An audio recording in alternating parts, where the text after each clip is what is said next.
నమస్తే అండి. మనకి కస్టమర్స్ వ్యూవర్స్ అవ్వచ్చు. కొంతమంది అడిగే క్వెషన్ ఏంటంటే, "అక్క పసుపు, కుంకుమ ఎలా స్టోర్ చేసుకోవాలి?" అని అడుగుతున్నారు. మన దగ్గర తీసుకున్న పసుపు, కుంకుమ అయితే మీకు పురుగు పట్టదండి. అది 100% గ్యారంటీ. ఎప్పటి వరకు తడి చేతులవి పెట్టకుండా ఉన్నంత వరకు మన పసుపు, కుంకుమ బయటన పెట్టినా మీకు పురుగనేది పట్టదు. మన పసుపు వంటలకు కూడా మీరు హ్యాపీగా యూజ్ చేసుకోవచ్చు. టర్మరిక్ టీకైనా దేనికైనా యూజ్ చేసుకోవచ్చు. అంత ప్యూర్‌గా ఉంటుంది మన పసుపు. అలాగే కుంకుమ కూడా ఓన్లీ పసుపు కొమ్ములు, కుంకుమ రాళ్ళు ఉపయోగించండి. బయట కొన్న పసుపు, కుంకుమ అయితే మీకు పురుగు పడుతుంది. ఎందుకంటే వాళ్ళు బియ్యపిండి అనేది మిక్స్ చేస్తారు. అందుకని వాళ్ళు పసుపు మనం రాస్తున్నప్పుడు మనకు తెలిసిపోతుంది.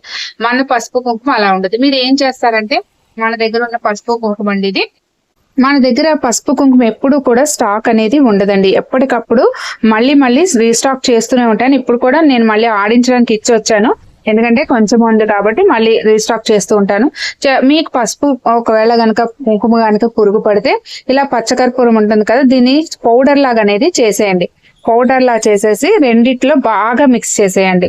లేదు మా దగ్గర పచ్చకర్పూరం లేదు అనుకుంటే నార్మల్ కర్పూరం ఉంటుంది కదా, నార్మల్ కర్పూరం ఇదైనా సరే మీరు పౌడర్ లా చేసేసి మిక్స్ చేశారంటే మీకు పురుగు పట్టదండి. అలాగే మన దగ్గర దైవాకర్షణ పసుపు, గోరోజనం కుంకుమ కూడా మన దగ్గర ఉన్నది, అస్సలు పురుగు పట్టదండి. మీరు హ్యాపీగా బయటను కూడా ఉంచుకోవచ్చు. ఈ టిప్ నచ్చితే కనుక ఫాలో అవ్వండి.